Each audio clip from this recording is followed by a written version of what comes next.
Allô, allô, bonsoir tout le monde. Ça y est, on a du son. Allez, super, c'est reparti. Je crie parce que je suis heureux de vous retrouver.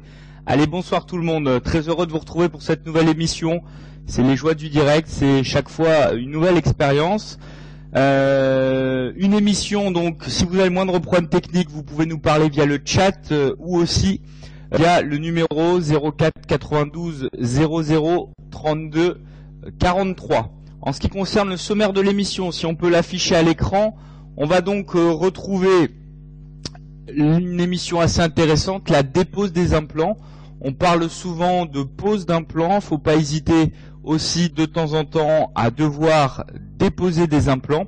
Et malheureusement, quand ça arrive, c'est quelque chose qui est parfois ennuyeux, en tous les cas fâcheux. Si on peut mettre le PowerPoint avec le sommaire, Claire, s'il vous plaît. Merci beaucoup, voilà, super. Donc le sommaire, comme d'habitude, un focus théorique sur la dépose des implants et on verra les différentes techniques de dépose des implants en fonction des types d'implants, parce que parfois vous allez devoir déposer des implants lames, parfois des disques, parfois des implants cylindriques, fibro-intégrés, non fibro-intégrés, ostéo-intégrés, et à chaque fois peut-être que la technique peut changer. On verra surtout le grand intérêt de l'utilisation de la piezochirurgie pour déposer les implants. Ensuite, une fois qu'on aura vu ce petit focus, eh bien tout au cours du focus, on aura des vidéos chirurgicales de dépose d'implants justement à l'aide notamment de la piezochirurgie. Et puis ensuite, en fin d'émission, on retrouvera un cas clinique, celui déposé par le docteur Guillemant, un cas assez intéressant puisqu'il s'agit d'un cas esthétique chez une jeune patiente d'environ 25 ans. Et à la suite de la pose de l'implant en 2 temps chirurgicaux, l'implant a commencé à apparaître par transparence au travers de la gencive. Et c'était un cas qu'il avait déposé à peu près il y a 1 an, où il nous avait posé la question et il nous avait demandé quoi faire. On avait répondu notamment en évoquant éventuellement l'utilisation d'un greffon conjonctif enfui. Il a traité ce cas globalement de très belle manière et on l'interviewera en direct si ça fonctionne pour lui demander la manière dont il a géré ce cas et surtout pour savoir comment il s'en est sorti. Et enfin, on terminera avec les news de l'implantologie et on parlera notamment du congrès Ostéologie France, le symposium qui aura lieu le 1er et le 2 octobre à Paris, à la Villette. Et on verra un petit peu le programme scientifique de ce congrès. Voilà pour le programme de cette émission. On va essayer de respecter un timing d'1 heure parce que c'est vrai que de nombreuses fois on a débordé un petit peu et au bout d'un moment l'émission paraît un peu longue. Donc on va sans plus tarder démarrer ce focus clinique concernant la dépose des implants. Et le premier élément qu'il est intéressant d'envisager, c'est déjà pourquoi déposer un implant. Alors il y a différentes raisons, on va les évoquer assez brièvement. La première des raisons, c'est une éventuelle fibro-intégration de cet implant. Alors comme on le verra, à ce moment-là, eh bien la dépose est relativement facile. La deuxième raison, c'est une périimplantite qui commence à devenir trop apicale, un implant qui n'est pas conservable dans le temps, un projet prothétique qui va se modifier et la dépose de l'implant est alors décidée pour éventuellement reposer un nouvel implant. Troisième raison pour laquelle on peut être amené à déposer un implant, c'est le mauvais positionnement de cet implant, c'est-à-dire un implant qui est soit trop vestibulaire, soit trop lingualé, en tous les cas pas là où il faut. Et aujourd'hui, on va vraiment de plus en plus parler d'implantologie prothétiquement guidée. Il est donc très important de poser les implants dans le couloir prothétique et comme vous le savez, il n'y a aucun intérêt à utiliser un implant, à le mettre là où il y a de l'os, parfois complètement vestibulé. Cet implant ne sert absolument à rien et on devra parfois le déposer pour des problèmes esthétiques.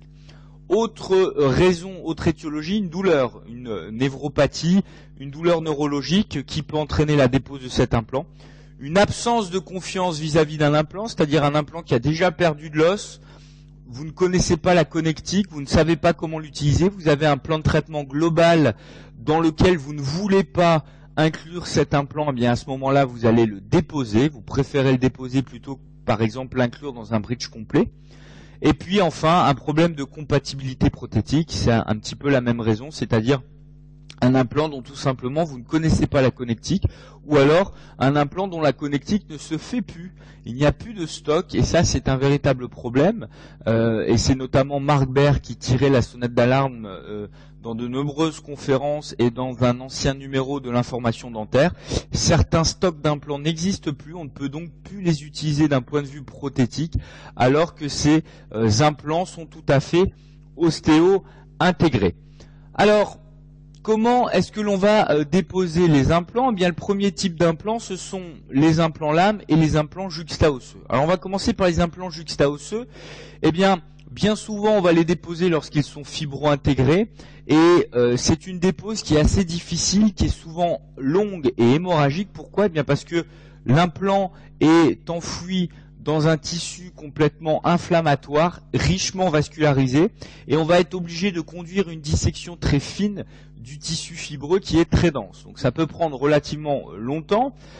Quand c'est à la mandibule, eh bien on peut être proche des zones anatomiques nobles. Au maxillaire, c'est la même chose, et parfois ça peut se terminer en communication bucco-sinusienne. Donc l'implant juxtaosseux est un implant relativement compliqué à déposer, qui va souvent nécessiter une temporisation avec une prothèse adjointe complète pour ensuite envisager une seconde greffe osseuse, puis éventuellement la pose de nouveaux implants.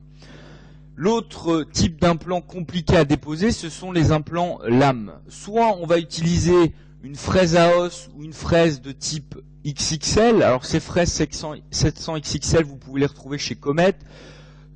Chez d'autres fabricants, notamment, je crois, Praxis ou IPP Pharma, vous retrouvez ces fraises. Elles sont montées sur turbine ou sous contre-angle bague rouge. Elles ont un fût très long, ce qui permet d'aller travailler assez profondément. Et elles ont une extrémité en carbure de tungstène qui permettent de retirer de l'os. Le problème de ces fraises, c'est qu'on va être obligé de fraiser tout autour de l'implant. Et dès que vous allez toucher le titane, eh bien vous allez entraîner une émission de copeaux en titane. Et donc cette émission de copeaux en titane va polluer votre site opératoire et parfois vous pouvez entraîner des tatouages de la gencive ou de la muqueuse alvéolaire. Donc à la fin de la dépose, eh bien vous avez un champ opératoire qui est complètement inondé de copeaux en titane et c'est un véritable problème. Je vois une première remarque de Guy qui a tout à fait raison, on peut rajouter les implants fracturés qui ne sont plus exploitables prothétiquement et qui nécessitent aussi une dépose si on a besoin d'exploiter le site. Parfois on peut aussi les laisser en nourrice et ils peuvent tout à fait rester au niveau de l'os si on juge que leur dépose va entraîner de trop grandes conséquences d'un point de vue du défect osseux. Mais merci pour ta réflexion Guy, effectivement on peut être amené à déposer aussi des implants fracturés. Donc, on en était aux implants lames, et il y a une technique qui fonctionne très très bien, un nouvel apport dont on va parler assez souvent pendant cette émission, ce sont la technique et l'utilisation de la piezochirurgie. Alors, pour illustrer la dépose de ces implants lames, j'aimerais commencer par ce cas que j'avais déjà déposé sur le site Génération Implant, on en avait déjà débattu sur le forum clinique. Eh bien, il s'agit d'une patiente qui a eu des implants lames au niveau du maxillaire. C'est un cas qui est assez récent, qui a environ 5-6 ans aujourd'hui. Et on voit qu'avec l'utilisation de boutons pression, on a deux conséquences assez dramatiques. Tout d'abord, une fibro-intégration de l'ensemble de ces implants, hormis peut-être cet implant tubérositaire ici à gauche, et une impaction des implants au niveau des fosses nasales et au niveau du sinus, qui entraîne une sinusite chronique bilatérale. On voit ici au niveau antérieur l'impaction des implants lames au niveau des fosses nasales avec une communication bucco-nasale que l'on va certainement induire au moment de la dépose et une sinusite ici bimaxillaire avec des sinus maxillaires complètement remplis à droite et à gauche. Et c'est un cas qui a été adressé aux confrères ORL avec qui je travaille dans le bâtiment dans lequel j'exerce, le docteur Rodin, Jean-Charles, que je salue, et le cas lui adressé, il me montre son cas, et on décide donc de procéder en 3 temps chirurgicaux. Premier temps, on va réaliser la dépose des implants associé à une méatotomie inférieure pour aller drainer les sinusites maxillaires bilatérales. Et ça, c'est Jean-Charles Audin qui va effectuer ces interventions. Comme il avait la main sur ce cas clinique pour les premières parties, il a assuré lors d'un deuxième temps opératoire un comblement de sinus bilatéral avec des greffons d'origine pariétale. Et comme vous pouvez le voir ici, là on en est à l'issue du premier temps chirurgical, on voit très clairement la méatotomie inférieure avec une large ouverture entre les sinus maxillaires et les fosses nasales, et donc un sinus qui va parfaitement se drainer, et qui dit sinus qui se draine, dit sinus qui redevient sain, qui est parfaitement noir, peut-être une petite inflammation de la muqueuse résiduelle, mais enfin rien de bien méchant, et donc deux sinus qu'on va pouvoir regreffer de manière tout à fait fiable. Il va réaliser donc des greffes osseuses d'origine pariétale. On voit ici les copeaux osseux avec des blocs pariétaux qui ont été mixés à l'aide d'un moulin à os. Et puis, malheureusement, il n'a pas déposé ici cet implant lame, pensant peut-être que je pourrais l'utiliser comme il était ostéo-intégré. Et j'ai dû donc le déposer lors de la pose des implants.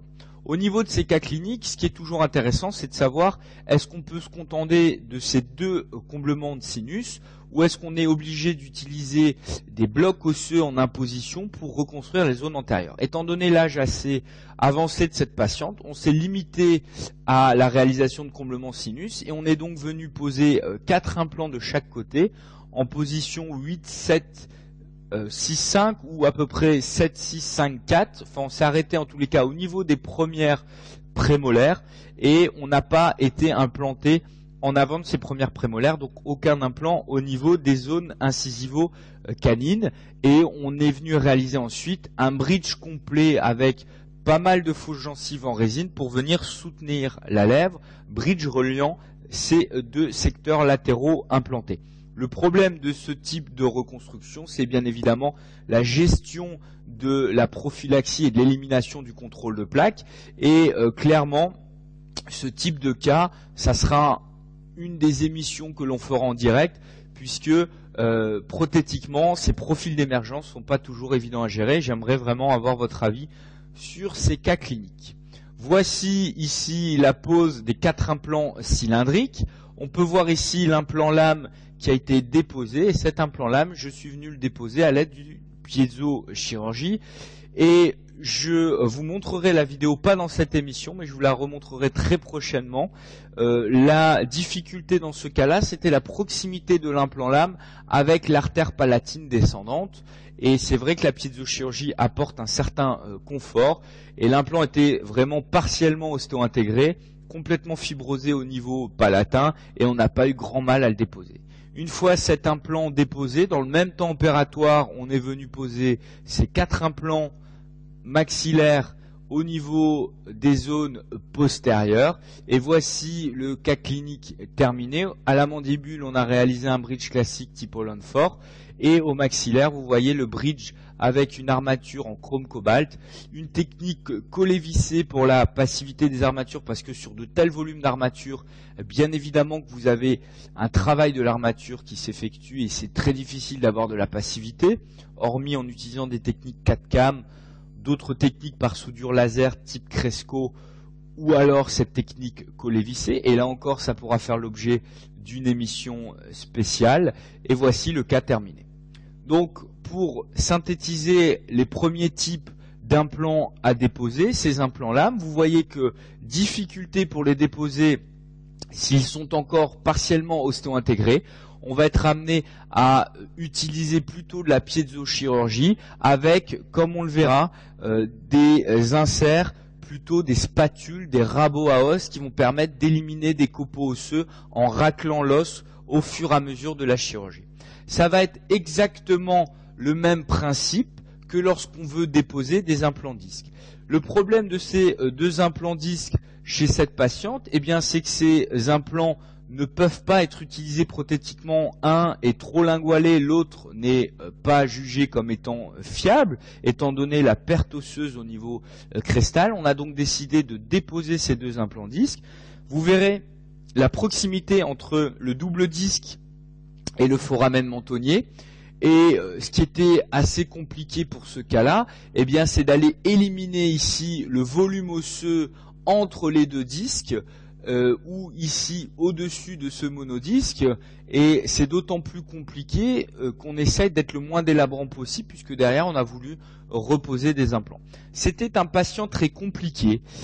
Pourquoi compliqué? Parce que clairement c'est un patient qui ne voulait pas entendre parler d'implants, ou le moins possible, qui voulait quand même du fixe, et qui surtout ne voulait pas entendre parler de greffe osseuse. Il était déjà un petit peu échaudé par la première chirurgie implantaire et l'échec relatif de cette chirurgie.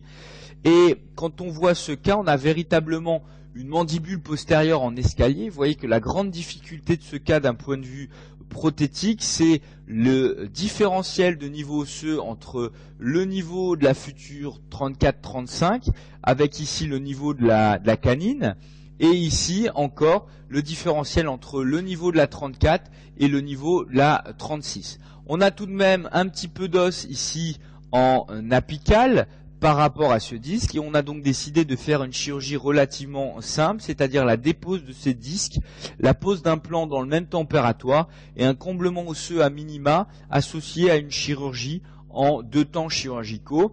Mais il est vrai que si on avait voulu reconstruire complètement correctement ce cas, il aurait fallu venir greffer ici en hauteur.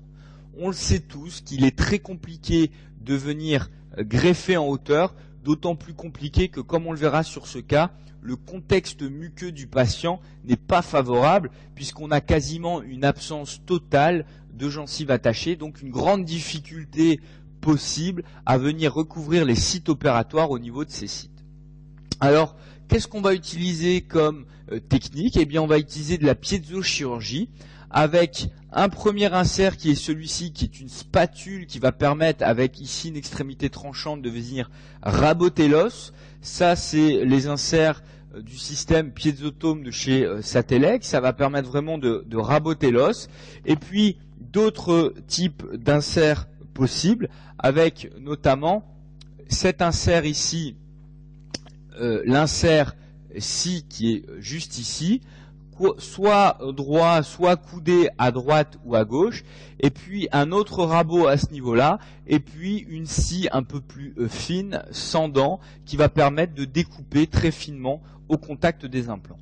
Le gros avantage de la piezochirurgie, c'est que, étant donné que on ne va pas venir être en rotation, eh bien, la simple vibration de l'insert contre l'implant ne va quasiment pas générer de dépôt métallique, et on aura donc une très faible pollution du site opératoire. Alors, une question de l'amoureux: pourquoi ne pas faire de bloc osseux? Eh bien, parce que ça aurait nécessité 2 chirurgies, et clairement, un patient un petit peu échaudé qui n'avait pas envie d'avoir une deuxième grosse chirurgie.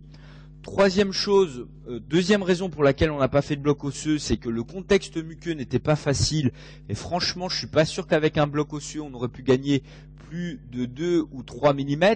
Or clairement là il faut presque regagner 1 cm en hauteur osseuse pour pouvoir avoir un site tout à fait normal par rapport à ce qui était perdu et par rapport à la situation de la 33, et je connais pas beaucoup de gens qui sont capables de le faire et de manière durable dans le temps. Donc il aurait peut-être fallu une technique soit de distraction osseuse, soit de corticotomie, et donc des choses beaucoup plus compliquées à mettre en place sur un patient un peu difficile. Et puis troisième raison, si on n'a on fait un bloc osseux et qu'on vient juste regagner 3 ou 4 mm, finalement on se retrouve quand même avec un différentiel relativement important, l'utilisation quand même d'un plan court, donc autant ne pas faire cette chirurgie. Par contre, effectivement, on a fait une technique de ROG classique pour regagner peut-être 1 ou 2 mm avec une membrane et améliorer un petit peu la situation. Et on sait pertinemment, et on a prévenu le patient, qu'on va passer avec une fausse gencive et une prothèse avec un différentiel assez important et éventuellement un risque de bourrage alimentaire. Mise en place d'une membrane par-dessus, bien sûr, et pas de gencive, c'est vrai que, comme je vous l'ai dit, le cas n'était pas tout à fait favorable d'un point de vue gingival. Voici la situation, c'est plus facile, où vous voyez clairement qu'on n'a pas beaucoup de gencives attachées, qu'on a déjà des brides ici de tension suite à la cicatrisation, qu'on a un implant qui est mal positionné à la fois dans le sens mésiodistal et à la fois dans le sens vestibulo-lingual, peu de gencives attachées au niveau lingual aussi, et donc un cas qui n'est pas du tout favorable. Voici la situation par rapport au foramen. Vous voyez au niveau de la 34 qu'on a une proximité avec le foramen assez importante, donc on va venir le récliner, le protéger et déposer cet implant. On va essayer d'éliminer le moins d'os possible ici en lingual pour garder un mur osseux. Et puis, au niveau de la 36, une zone quand même exploitable apicalement. On peut, et un petit peu d'os ici qui recouvre l'implant qui n'est pas évident à venir déposer. Voici la situation clinique une fois qu'on a récliné le lambeau vestibulaire. Vous voyez ici la proximité entre le foramen et le disque le plus inférieur. Ici, l'importance de la quantité osseuse recouvrant le monodisque. Et voici le travail après piézochirurgie autour notamment de ce monodisque. Et vous voyez qu'on a clairement un travail très propre avec peu de copeaux osseux. On va regarder tranquillement juste après ces images cliniques la vidéo chirurgicale de ce cas. Vous pouvez voir ici qu'on a la dépose du premier disque, une marge relativement importante et un différentiel très important entre la 33 et la 34, mais quand même un site relativement propre et peu de copeaux osseux par rapport à la quantité d'os qu'on est venu retirer, et puis un os qui n'a pas été trop chauffé et qui saigne encore relativement. La pose des deux implants cylindriques, avec ici un différentiel encore une fois assez important. La stimulation endo-osté du site, le comblement qu'on ne voit pas en photo et la pose des implants, pardonnez-moi, et la suture en deux plans. Un plan muqueux pour ceux qui se souviennent de l'émission spéciale de la semaine dernière sur les sutures, un plan muqueux avec des sutures en U et des points en haut pour le point le plus épithélial. On va regarder tout de suite la première vidéo chirurgicale que vous pouviez retrouver sur le site Génération Implant. Voici cette vidéo avec, à ce niveau-là, comme on a vu, la proximité et la situation au niveau des coupes coronales, la vue clinique du cas.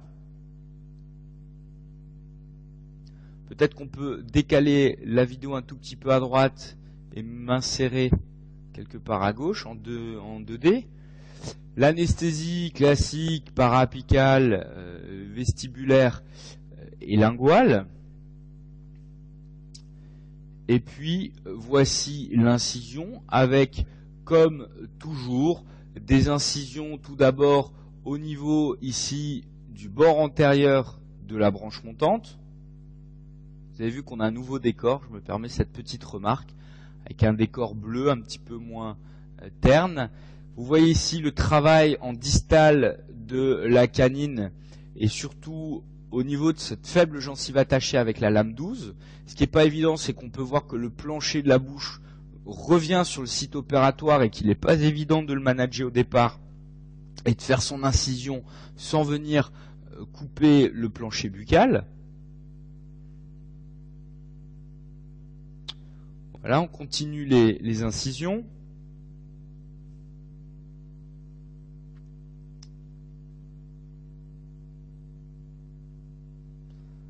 Voilà ces incisions. On attaque le décollement en vestibulaire. On attaque ensuite le décollement en lingual. C'est jamais évident. Là, mon décolleur de Molt, il est presque un peu gros. Et on aurait presque pu utiliser un décolleur un peu plus fin. Vous voyez aussi le travail toujours de la précelle à tissu qui permet là de maintenir l'ensemble du plancher de la bouche en lingual et puis qui permet aussi d'agripper le lambeau lingual que l'on va décoller au fur et à mesure. On a forcément quelques adhérences avec les implants, ça c'est relativement classique et il convient de venir disséquer de temps en temps le tissu inflammatoire par rapport aux implants.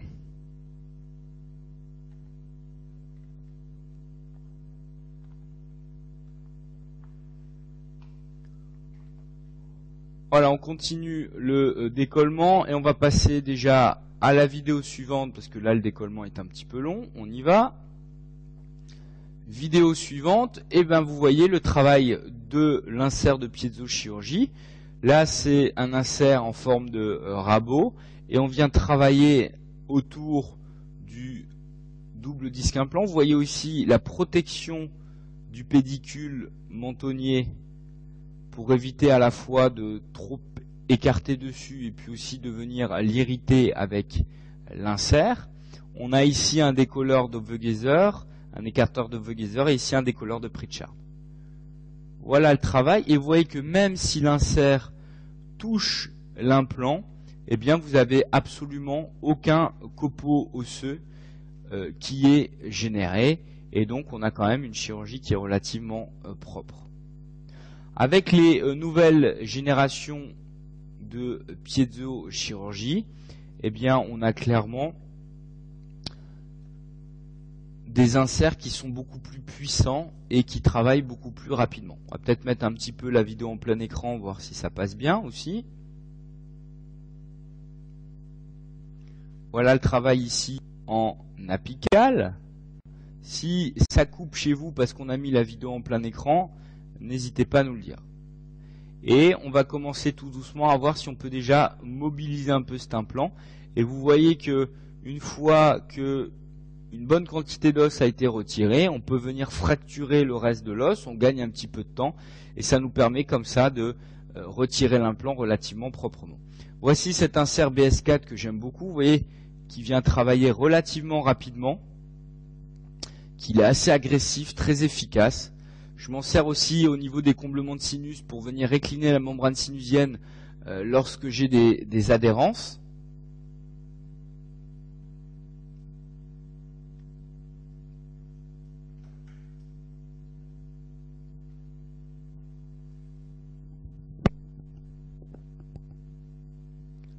Voilà le travail ici en lingual. Vous voyez qu'il y a quand même pas mal d'os à retirer.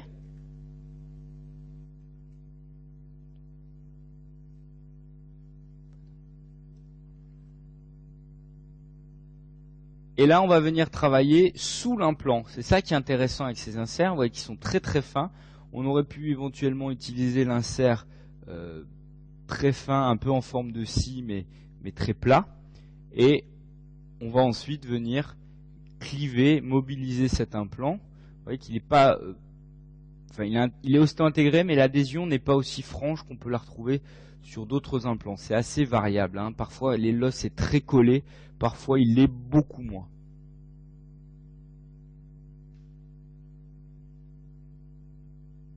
Voilà cet implant déposé, et comme vous allez pouvoir le voir, on va ensuite attaquer le forage implantaire. Là voilà cette fraise XXL. Là je m'en suis servi pour venir stimuler l'os et pour venir terminer un peu mon ostéotomie et raboter, arrondir un petit peu les contours osseux. Ça aurait été vraiment très compliqué de ne pas de venir regagner sur autant de hauteur. Voici le forage implantaire. Alors il y a une question, pourquoi pas une anesthésie tronculaire? Très honnêtement, sur la vidéo, j'ai mis que j'avais fait qu'une infiltration parapicale, vestibulaire et linguale. Clairement, à mon avis, j'ai dû faire une tronculaire aussi. Le seul possible intérêt de ne pas faire de tronculaire, c'est que si vous stimulez un peu plus le nerf, parfois le patient peut le sentir, mais c'est quelque chose de vraiment très relatif. Donc à mon avis, pour le confort opératoire du patient, effectivement, je pense qu'il est mieux de faire une tronculaire.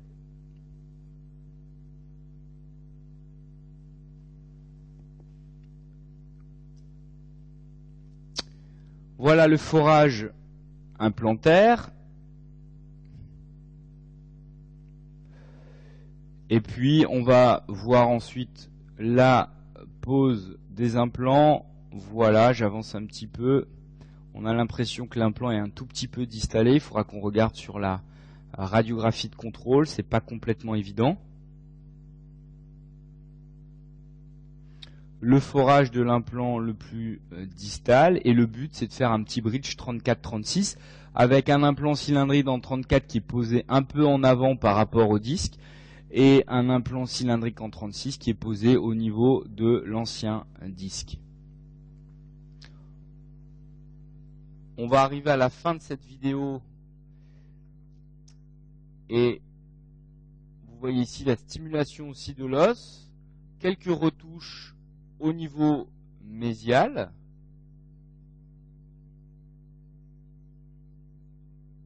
Et ensuite,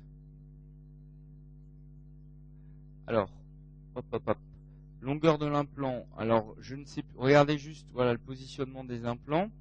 On va regarder, peut-être que j'ai la vidéo suivante. On va regarder ce que j'ai, je ne sais plus exactement c'est laquelle, si on peut mettre suivante. Voilà, non, c'est une autre vidéo, donc on la regardera après. Ok, super.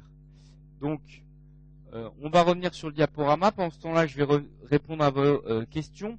Jusqu'au moment, en cas de compression d'un rameau nerveux, clairement, l'intérêt, la tronculaire et le débat sur la tronculaire est toujours un peu le même, il est très intéressant. C'est de se dire, il faut un confort opératoire, mais deux, il faut que je sache quand je touche ou pas mon nerf. Donc, soit si je veux un confort opératoire, je fais une tronculaire.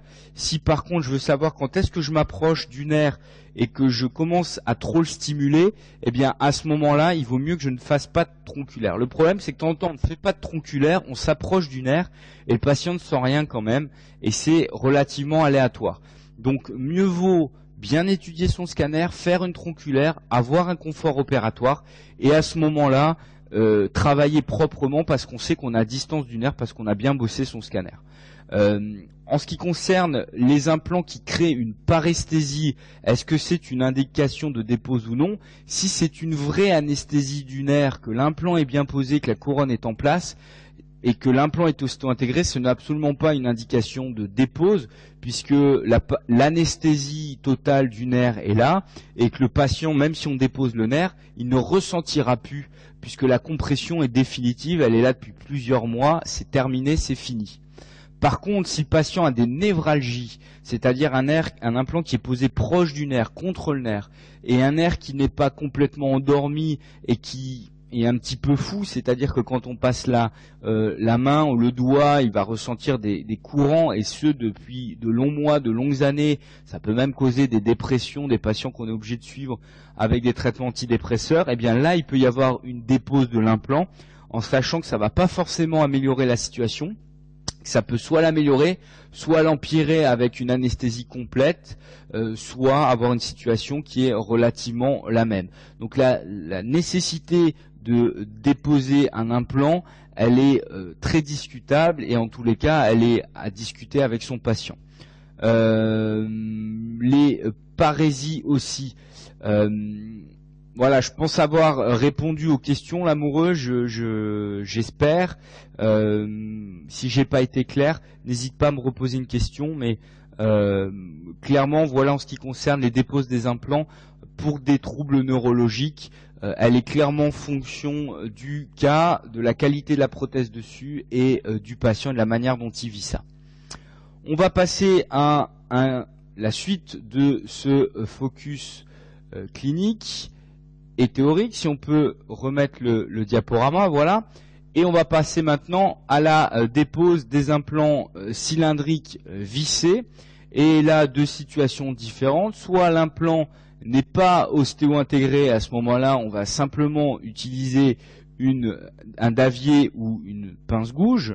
Si l'implant est intégré, on va avoir la même problématique, avec en plus éventuellement soit l'utilisation, donc la fraise 700 XXL ou XL, soit l'utilisation de la piézochirurgie, soit éventuellement l'utilisation d'un trépan, avec des fabricants d'implants qui peuvent vous vendre des trépans calibrés par rapport au diamètre de l'implant. Le problème du trépan, c'est qu'il va enlever à la fois l'implant, mais aussi tout l'os qui est autour, et bien souvent, vous allez avoir des carottes osseuses relativement importantes, et donc une destruction osseuse assez importante. Je pense qu'aujourd'hui, avec les nouveaux inserts de piézochirurgie, ce type d'inserts-là qui sont un petit peu des périotomes qui sont à la base faits pour déposer des racines dentaires, eh bien il me semble clairement que grâce à ces inserts, on n'a vraiment plus intérêt du tout à utiliser les trépans, mais plutôt à utiliser ce type d'insert, avec aussi toute une gamme d'inserts en fonction de l'ergonomie, soit des inserts perpendiculaires, un peu plus rectangulaires, soit des inserts qu'on appelle vulgairement l'insert ninja, parce qu'il fait un peu penser à une étoile de ninja, qui est cranté, qui est très efficace. Et pour la petite histoire, ces inserts, ils permettent aussi, quand vous les utilisez pour des extractions dentaires, ils permettent aussi de faire des sections radiculaires, parce qu'ils sont très puissants et très efficaces. Au niveau de ces inserts, attention quand même, comme c'est un insert qui va travailler très profondément, eh bien souvent vous risquez d'échauffer l'os au contact de l'implant. Il est important de mettre l'irrigation, de suivre les recommandations du fabricant et de pomper avec son insert pour bien faire pénétrer régulièrement l'irrigation au fond de votre ostéotomie. Alors on va regarder un premier cas clinique qui est une patiente d'une 50aine d'années. S'il y a un petit peu de chauffe de l'os très clairement en profondeur, et c'est pour ça qu'il faut vraiment travailler doucement, pas complètement apicalement, toujours un petit peu apicalement tout autour de l'implant pour apporter de l'irrigant au fur et à mesure qu'on progresse. On voit cet implant avec un problème de périimplantite, un implant qui avait déjà été perdu en 34, reposé une fois, reperdu. Deux implants ici avec des périimplantites, le bridge qui a été déposé, et on voit ici les rapports entre, pareil, l'implant et le foramen et le nerf dentaire inférieur. Donc des implants que l'on va déposer de manière très précautionneuse. Au départ, on se posait la question de déposer ces implants ou de réaliser une ROG. On a préféré déposer les implants au vu de la chirurgie et de la situation chirurgicale que l'on a trouvée. Vous voyez qu'on a une lame osseuse linguale et clairement c'est des sites qui sont pas évidents à régénérer parce que c'est comme en parodontologie, c'est des défauts osseux à un seul mur et c'est très compliqué ici d'avoir un apport suffisant pour regagner de l'os en vestibulaire, en mésial et en distal autour de l'implant. Voilà la situation et la proximité avec le nerf, et clairement vous allez faire une ostéotomie ici pas complètement apicale, un peu plus en lingual qu'en vestibulaire, et ensuite vous allez essayer de cliver votre implant à l'aide d'un élévateur droit. Voici la situation clinique avec des cas aussi où on a peu de gencives attachées au niveau des implants, et je suis convaincu que cette situation de manque de gencives attachées en vestibulaire avec des brides ici vestibulaires conduit souvent à une pénétration de la plaque apicale, et à mon avis la périimplantite est aussi en partie due à cette situation muqueuse qui est très défavorable. Moi, ce n'est pas moi qui ai posé ces implants, mais bien souvent, si ça m'arrive, ces situations, si j'ai un manque de gencives attachées en vestibulaire, eh bien je n'hésite pas à les regreffer, et ça c'est des cas qui marchent très bien avec des greffes épithélio-conjonctives, et on fera une émission spéciale qui s'intitulera le conjonctif, le meilleur ami de l'implant, parce que je suis convaincu que, comme beaucoup de parodontologistes, le tissu conjonctif, la gencive attachée est quelque chose d'essentiel autour des implants. Voyez une fois la réclination du lambeau, on avait un élément très particulier puisqu'on avait ici un tissu inflammatoire avec des infiltrations de métal, c'est très grisâtre. On envoie ça à l'anapathe et vous verrez qu'on a un diagnostic clair de métallose, donc de diffusion du métal autour de l'implant en même temps qu'on a le développement de la périimplantite. Donc ça c'est un élément très particulier, et si certains d'entre vous ont des réflexions par rapport à cet élément, c'est quelque chose dont j'aimerais bien avoir l'avis. Peut-on éliminer les brides lors de la pose? Difficilement, surtout au niveau de cette zone, et c'est un cas qu'on a géré plutôt en deux temps, c'est-à-dire qu'on a fait d'abord la dépose. Je me posais la question, moi, de venir greffer tout de suite, et j'ai préféré attendre que la gencive attachée se refasse, que le site cicatrice, pour poser ensuite les implants dans un second temps. Ensuite, la question d'Hubert, peut-on éliminer les brides lors de la pose? Eh bien, bien souvent, il faudrait soit greffer du conjonctif, soit le faire avant la pose pour améliorer le contexte, ou après la pose, mais c'est souvent très compliqué de le faire pendant la pose. Voici après débridement du site, les deux implants. Voici ici le défaut en lingual, et vous voyez le site nettoyé. Ici l'implant en 35, ici l'implant en 36, et la suture simple du site. Et on va regarder cette vidéo chirurgicale avec, voilà, le moment tout de suite de cette dépose. Vous voyez le travail de l'insert ici de type périotome qui va travailler tout autour de l'implant. Vous voyez absolument aucun copeau osseux. Et une fois qu'on a fait travailler cet insert, on essaye de mobiliser tout doucement l'implant. et à ce moment-là, on peut le déposer relativement facilement. Pareil en distal, je pense que les implants étaient posés un tout petit peu aussi peut-être vestibulaires par rapport au couloir prothétique et au couloir osseux. Dépose de l'implant distal, voilà, de la même manière, on fait l'ostéotomie et on dépose. Et vous voyez que finalement le défaut osseux est relativement peu important à l'issue de la dépose et on a quelque chose qui fonctionne assez bien. On peut stopper là la vidéo et on va revenir maintenant au diaporama, au focus.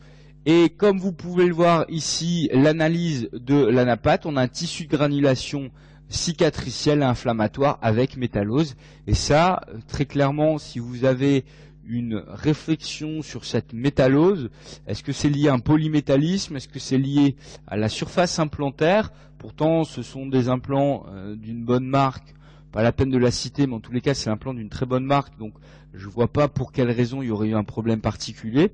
Donc très clairement, je me pose la question par rapport à ce cas clinique. Voilà la cicatrisation avec une amélioration tout à fait naturelle du cas clinique. Quelques brides qui se maintiennent, mais ici quand même un fin bandeau de gencive attaché qui permet d'avoir une meilleure situation. La situation osseuse, la pose de 3 implants avec ici 2 implants de faible longueur de 6 mm, une stimulation endostée avec un comblement, une pose de membrane, les sutures, des points hauts, un petit monofilament 5-0, quelques petits points en U horizontaux, et je vous renvoie au cours sur les sutures qu'on a fait la semaine dernière. Et vous voyez ici la pose des implants avec des implants légèrement surenfouis, et on n'est pas très loin ici du canal dentaire. Et la réalisation du bridge définitif, et on est posé en 34, on n'a pas posé 35, on a posé 36-37, avec quand même des hauteurs prothétiques assez importantes, mais comme l'ont montré certaines études, le rapport couronne clinique peut être un peu plus défavorable dans le cas d'implants par rapport à des cas de racines dentaires classiques. Et normalement, ce rapport, même s'il est défavorable, a priori, ça a été montré sur des implants Straumann à 12 ans, on n'a pas de problème normalement particulier. Autre cas clinique de dépose d'un implant, vous voyez ici en rapport avec le foramen mentonnier, un implant qui est posé complètement vestibulaire pour la réalisation de 2 boutons pression et qui est complètement dans la muqueuse alvéolaire avec une douleur constante, une inflammation. Et vous voyez que voici l'implant et voici ici le foramen mandibulaire. Le foramen mentonnier, pardon. Donc on voit que là encore, un implant qui n'est pas bien positionné, on dépose cet implant et on repose un autre implant dans l'axe prothétique. Et je vous mettrai aussi en ligne cette vidéo chirurgicale. Vous voyez que l'émission, le temps passe vite, on devrait déjà avoir fini depuis une dizaine de minutes et on est déjà à 3/4 d'heure d'émission. Et voici ici la vue avec l'implant qui a été posé, qui est, je pense, correctement posé, et celui-ci qui est peut-être aussi un tout petit peu vestibulaire, mais qui avait été déjà posé et que j'ai pas voulu retoucher parce qu'il était quand même dans une meilleure situation que celui-ci. Maintenant, un autre cas très intéressant, c'est le problème des implants à déposer au contact des sinus, et on fera aussi une émission spéciale sur ces cas. Vous voyez très clairement ici qu'on a un implant qui est au contact. En haut, on a réalisé le cas de manière complète ainsi qu'en bas, donc pose d'implant et bridge complet en haut et en bas. Et il est clair que quand on va venir déposer l'implant, on peut réaliser une perforation de la membrane sinusienne. Avant de continuer sur ce cas, je vais lire une question de Franck Alouche. Que pensez-vous du fait que la périimplantite des précédents implants puisse être due à la proximité de la ligne oblique externe? Je suis assez d'accord avec... associé à cette proximité de la ligne oblique externe, en fait, si on est d'accord, hein, Franck, un implant qui est un peu trop vestibulaire et qui a donc un manque de gencive attachée en vestibulaire, une traction de la muqueuse alvéolaire en vestibulaire, des bactéries qui pénètrent et donc une périimplantite. On a aussi souvent des patients qui ont des douleurs au brossage parce que le contact de la brosse sur la muqueuse alvéolaire est douloureux et donc un contrôle de plaque qui est moins efficace. Alors Franck, réponds-moi, est-ce que c'est dans ce sens-là que c'est ce que tu voulais dire quand tu parlais de cette proximité avec la ligne oblique externe? On continue ce cas clinique. Eh bien, comment est-ce qu'on va faire pour déposer cet implant? Eh bien, on va traité le cas en 2 fois. Alors on reviendra aussi sur la manière de traiter ces mises en charge immédiates maxillaires, mais vous pouvez voir qu'on a très peu d'os en postérieur, un petit peu d'os en prémaxillaire. Donc c'est des cas que j'aime bien gérer en faisant 4 implants dans le prémaxillaire, en faisant une mise en charge immédiate des 4 implants du prémaxillaire, et je viens réaliser ensuite 2 comblements de sinus derrière, avec soit des implants en nourrice derrière qui attendent et qui sont mis en charge avec le bridge définitif, soit 2 comblements de sinus qui attendent tranquillement, la pose de 2 implants à 6 mois, et ensuite à nouveau une mise en charge à 4 mois par le bridge définitif. Mais globalement, je trouve que ça fonctionne assez bien de faire du All-on-4 pur et dur de 4 implants dans le prémaxillaire que de manière provisoire, et je préfère au maxillaire supérieur avoir 6 implants plutôt que 4 implants. Oui, car c'est une contre-indication de la ROG sur le parodontie. Je pense qu'on est relativement d'accord, Franck, et je suis heureux de partager cette opinion avec toi. Alors, on continue. Voici ce cas clinique. Vous voyez qu'on a extrait les dents et on va venir réaliser un comblement de sinus. On décolle la membrane du sinus jusqu'à la paroi médiale avant de déposer l'implant. Et de cette manière, on ne va pas réaliser de communication bucco-sinusienne, on ne va pas endommager la muqueuse sinusienne, et on a quelque chose qui fonctionne parfaitement bien. Voici les 4 implants posés dans le prémaxillaire, comblement toujours de la zone prémaxillaire, comblement de sinus à droite et à gauche, et vous voyez ici la mise en charge par le bridge provisoire au maxillaire, puis on a réalisé la mise en charge du bloc mandibulaire. On voit ici le scanner de contrôle avec les 2 comblements de sinus et les 4 implants. On voit bien le volume osseux en vestibulaire au niveau de ce cas, avec un comblement osseux qui a parfaitement bien fonctionné en vestibulaire, et un sinus qui est parfaitement sain, puisqu'on n'a absolument aucune inflammation du sinus, et un comblement qui paraît avoir une très bonne densité. Vous voyez ici le comblement vestibulaire et les 2 comblements de sinus.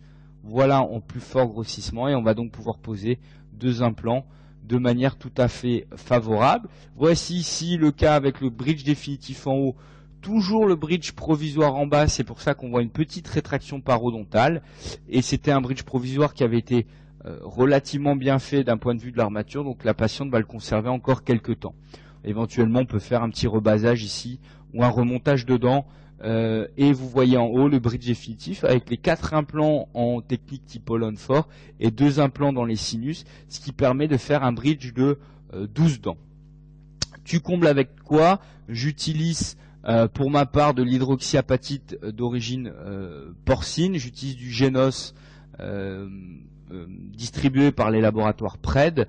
C'est un matériau qui est intéressant parce qu'il a du collagène, et je trouve qu'il y a une bonne régénération, une bonne hydrophilie et une bonne ostéotransduction, c'est-à-dire une bonne transformation du matériau en os. Certains discutent parce que c'est un matériau qui va quasiment complètement se résorber.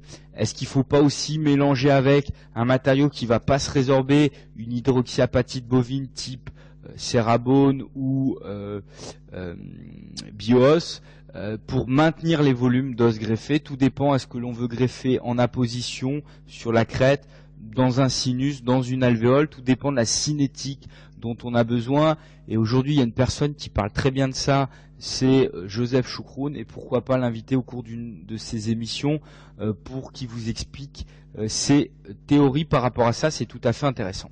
Alors, on ne va pas avoir le temps de voir ce cas clinique, c'est la vidéo chirurgicale de la dépose d'un implant en rapport avec un comblement de sinus. On est un petit peu à la bourre, et c'est pour cette raison que je ne vais pas montrer la vidéo, et éventuellement je vous la montrerai durant une autre soirée GITV consacrée, pourquoi pas, à la dépose des implants en rapport avec des comblements de sinus. Voilà une petite synthèse pour vous expliquer ça avant de passer au cas clinique et l'interview du docteur Guillemant. Ce que je peux vous dire, c'est que la dépose des implants, c'est pas un acte anodin, c'est bien sûr un acte qui n'est pas inscrit à la nomenclature et que vous allez devoir facturer.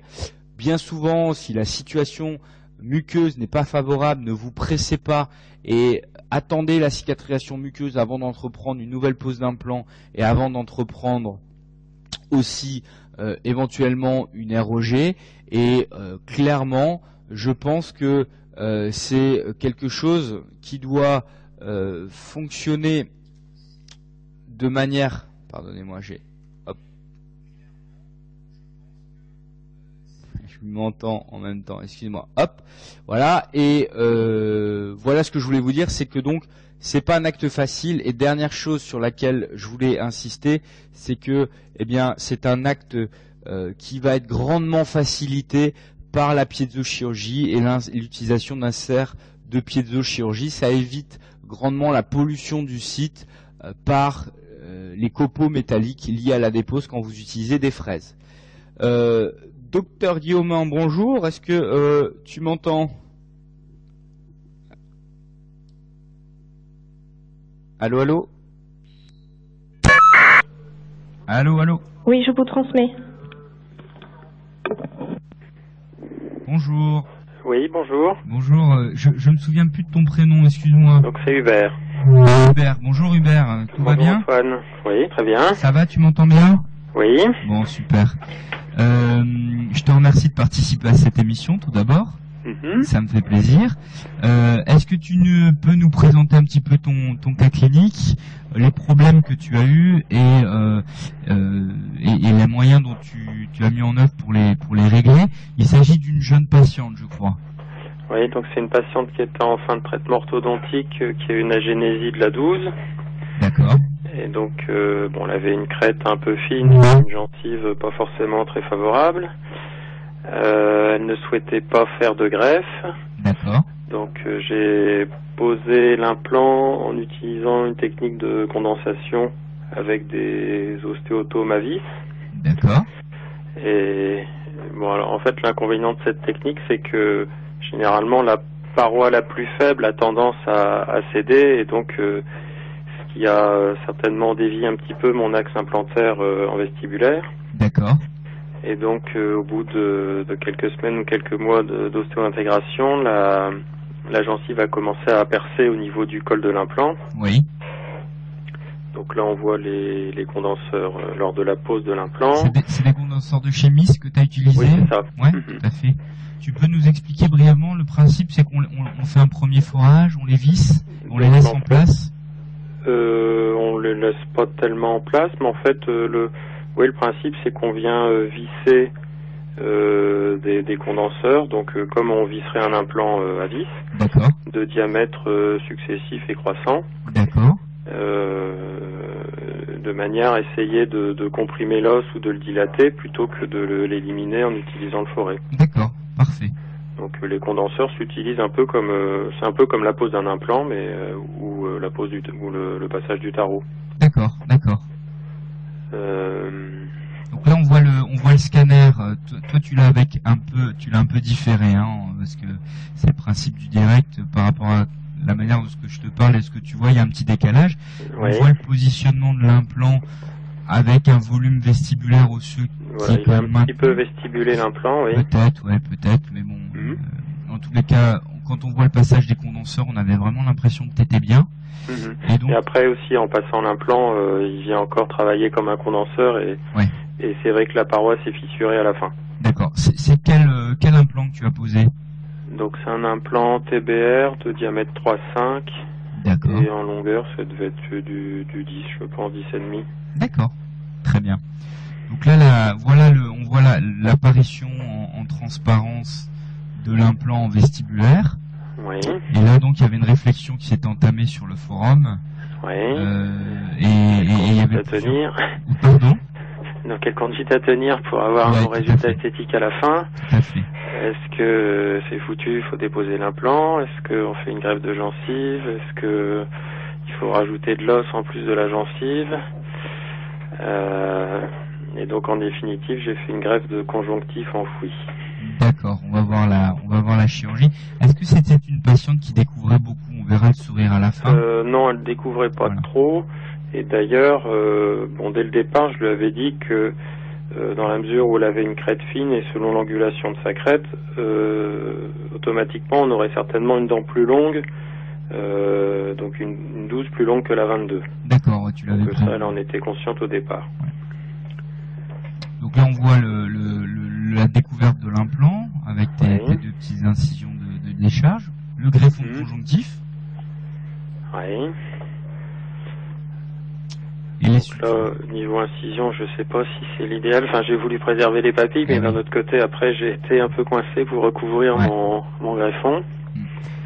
Peut-être, de toute façon, c'est toujours compliqué et nous, on n'est pas là du tout pour juger. C'est vrai que tu as un greffon qui est pas complètement recouvert par le lambeau et souvent, il peut y avoir une petite nécrose partielle dans ces cas-là du greffon.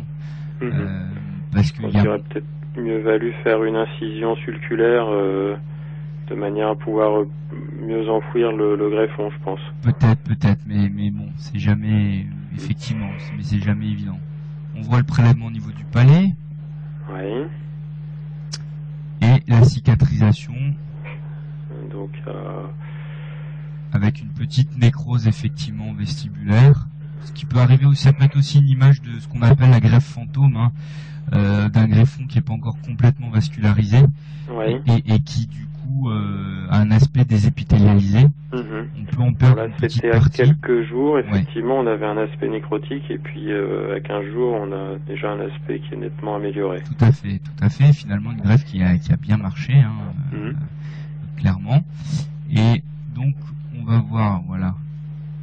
C'est ça, on en est là. Et là, tu vas faire ton deuxième temps chirurgical avec la mise en place d'un provisoire.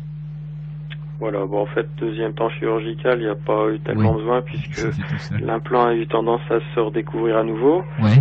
Donc là, effectivement, j'ai réalisé une couronne provisoire transvissée avant de faire la couronne définitive.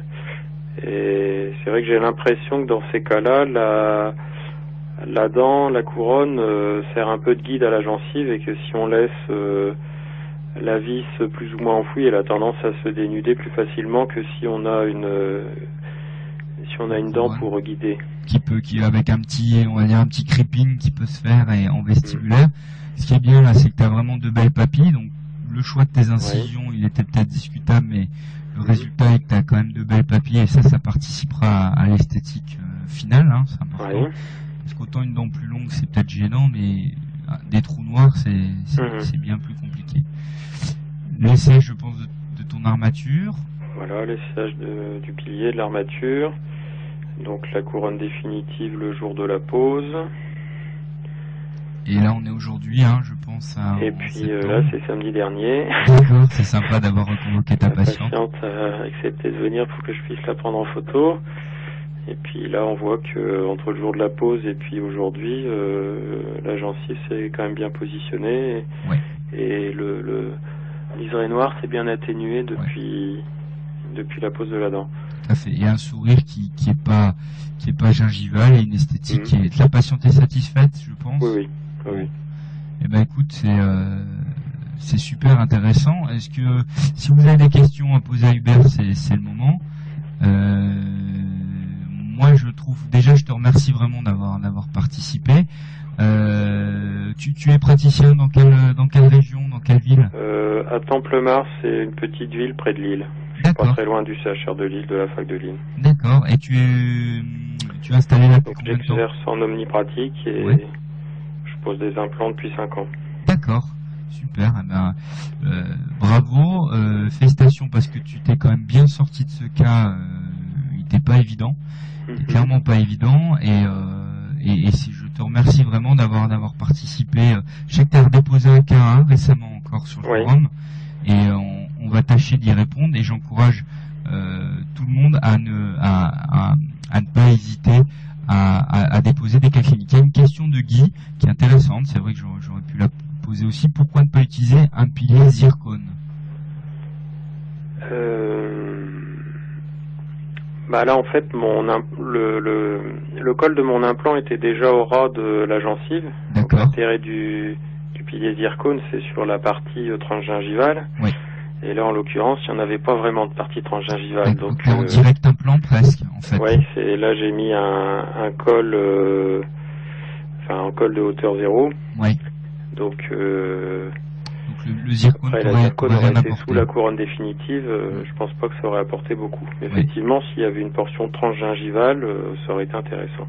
Tu as fait du scellé ou du VC? Du scellé, hein? J'ai scellé là. D'accord, ouais. Puisque ton axe est un petit peu plus vestibulé, Ouais. c'est sûr que tu n'aurais pas pu transvisser, Mhm. sinon tu aurais une petite pastille de composite en vestibulaire. Alors, il y a une autre question de Philippe ou une remarque. Je pense que dans ces secteurs, on pose de plus en plus de conjonctifs, c'est la ceinture plus les bretelles. Alors ça, je suis tout à fait d'accord. On reparlera du conjonctif, le meilleur ami de l'implant, et moi, bien souvent, je vais même extraire la dent et greffer du conjonctif en première intention, avant même de poser les implants. Je pense que tu es d'accord aussi, Hubert, Oui. fixation du conjonctif. D'ailleurs, effectivement, peut-être que quand le jour où j'ai posé mon implant, en voyant que la crête était fissurée, j'aurais peut-être pu tout de suite aller mettre un peu de conjonctif ou une membrane. Oui. Ou alors aussi, autre réflexion, ne pas poser l'implant comblé, puisque tu aurais fait en fait une distraction vestibulaire et pouvoir ensuite poser ton implant plus en palatin. Ouais, à ce moment-là, j'aurais posé quoi, 3 mois après? Ouais, 3-4 mois après, ça aurait peut-être été une solution.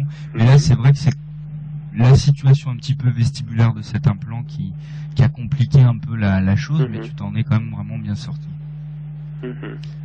Bravo Hubert, merci. Très bien, ben, merci à vous. On se retrouve bientôt sur GITV, je te remercie, et à bientôt sur le forum clinique en tous les cas. Eh bien, je te remercie aussi. Merci à toi, bonne soirée, au revoir. Hop, je coupe mon oreillette. Voilà cette interview d'Hubert. C'était très intéressant. Moi, j'adore ces interviews. Je m'éclate complètement. Et je trouve ça vraiment génial. On termine par les news de l'implantologie. On est presque à l'heure, hein, les filles. Hein. Vous avez vu, je fais de mieux en mieux. Hein, parce que je me fais gronder à finir à chaque fois trop tard. Les news de l'implantologie. Excusez-moi, j'ai oublié le titre. J'ai fait une petite erreur sur le titre en haut. Si on peut faire pas un gros plan, mais mettre en gros plan, ce congrès Ostéologie France, 1er et 2 octobre 2010 à la Villette, de la biologie à la clinique. Donc, vous connaissez Ostéologie, le congrès mondial qui avait eu lieu notamment à Monaco. Je crois que le prochain aura lieu à Cannes, il me semble. Eh bien, on va retrouver comme président scientifique Pascal Valentini et Mariano Sanz. Et puis, des sujets relativement intéressants puisque le congrès commence le vendredi 1er octobre avec des workshops, voilà, et éventuellement c'est les partenaires qui organisent ça. Alors, des greffes du sinus maxillaire pour la Fondation Ostéologie. Astratec qui fait une workshop avec Jean-Pierre Albuy sur l'esthétique, santé et stabilité tissulaire. Un workshop de Biomantel, de Danceply, de Materialize. Je vous laisse prendre connaissance de tout ce programme sur le site ostéologie-france.org. Et puis en ce qui concerne le programme scientifique et les conférences, vous les avez sur le PowerPoint. Ça va commencer le vendredi après-midi avec l'indication des substituts osseux en fonction de leurs caractéristiques physico-chimiques et structurales. On en parlait tout à l'heure par le docteur Gonzague Faudemer. Ensuite, vous avez Benoît Brochery, toujours de Bordeaux, qui parle des challenges de la régénération parodontale, les aspects cliniques. Autre conférence, David Nizan, préservation et reconstruction tissulaire dans le secteur esthétique. Ça me fait plaisir parce qu'il y a pas mal d'anciens internes de ma promo qui sont présents dans ce congrès et je suis très heureux de ça. Giancarlo Bianca de Marseille sur la gestion des alvéoles d'extraction lors de la mise en charge immédiate. Un joli programme donc. Votre serviteur qui parlera de l'indication et des limites des greffes sous-sinusiennes dans le traitement de l'édenté complet. Nico Picard qui parlera de gestion de l'esthétique. Et puis Olivier Henri Savagel, formateur génération implant à Château-Renard, qui parlera des rôles des biomatériaux naturels osseux dans la mise en fonction immédiate. Et enfin un programme le samedi. Je vais vous donner que les 3 thèmes des 3 sessions. L'os marginal après extraction avec comme modérateur Mariano Sanz. Autre session, comment gérer la zone antérieure avec David Abensur, qui est notamment responsable de l'excellent DU de Corté, diplôme interuniversitaire d'implantologie européen en collaboration avec l'Université de Liège et donc l'Université de Corse. S'il y a un DU à faire, je vous conseille de faire celui-ci. Et puis enfin, quelle approche pour la région postérieure avec Gérard Zuc. Gérard Zuc, comme vous le savez, qui est le fondateur, je pense, et le responsable du congrès Expo, là aussi un très bon congrès. Voilà un petit coup de pub pour ce congrès ostéologie. Si vous venez, eh bien, franchement, n'hésitez pas à venir à ce congrès. Je pense que le programme est alléchant. On en a fini pour cette émission. C'était un réel plaisir de l'animer avec vous. On a, s'il vous plaît, j'aimerais bien avoir la main, Claire, 2 secondes, hop, voilà, merci, tout d'abord. Et ensuite, deuxième truc, lundi prochain, 27 septembre, on va se retrouver pour un exercice de planification sur l'édentement antérieur, donc on verra des cas cliniques. Et surtout, s'il vous plaît, si vous avez des cas cliniques dont vous voulez qu'on parle en direct sur GITV, eh bien, n'hésitez surtout pas, vous êtes de plus en plus nombreux à nous rejoindre, puisqu'on était plus de 100 ce soir. On a dépassé la barre des 100 connectés, ça me fait extrêmement plaisir. Parlez-en, faites-nous de la pub si ça vous plaît. Si ça vous plaît pas, ne dites rien, surtout. Allez sur les forums, Génol, etc. et faites-nous un peu de pub, ça fera pas de mal. Et puis, dernière chose, dans 15 jours, eh bien, du virtuel au réel, les simulateurs, on fera la première pause virtuelle d'implant en direct sur une web TV. Donc, un événement à ne pas manquer, bien évidemment, toujours 20h30, le lundi CGI. Je passe caméra 2, Claire. Attention, changement de caméra. Je vous remercie pour votre attention. Encore merci pour votre participation à tous. À très bientôt, à la semaine prochaine. Bonsoir tout le monde.